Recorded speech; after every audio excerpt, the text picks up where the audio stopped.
Yollar yürüp mol yürüp harip kelgan qaldirg'och qanotida bahorni olib kelgan qaldirg'och qarg'alardan zog'lardan g'olib kelgan qaldirg'och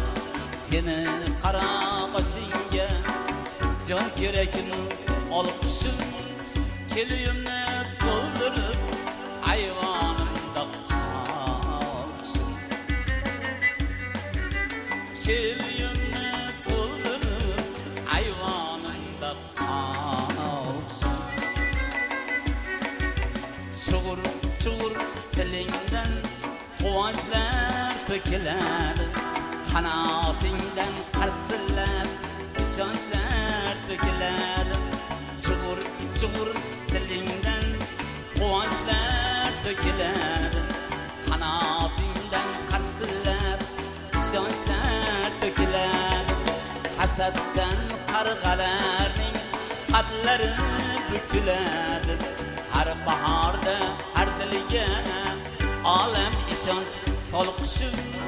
keliyimni to'ldirib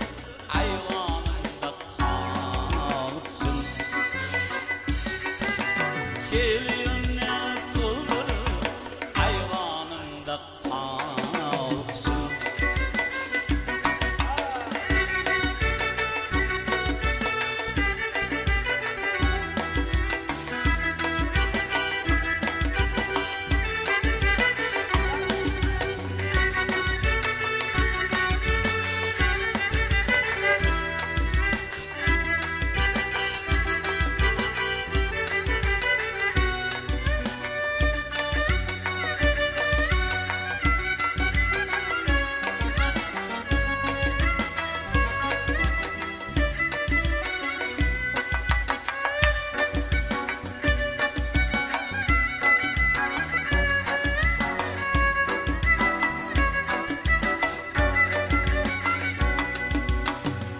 sana bestağda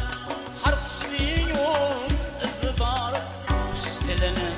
qush bilir banda bilmas so'zi bor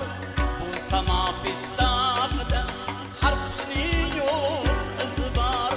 qush tilini qush bilir banda bilmas so'zi bor har tirik jonning asli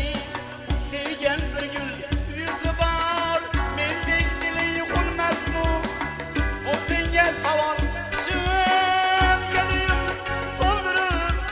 ayvonimda qolishim senga boqib nogahon qush bo'lgim kelar mening qanotlaring qadiday qush bo'lgim kelar mening bu bevafo dunyoga qush bo'lgim kelar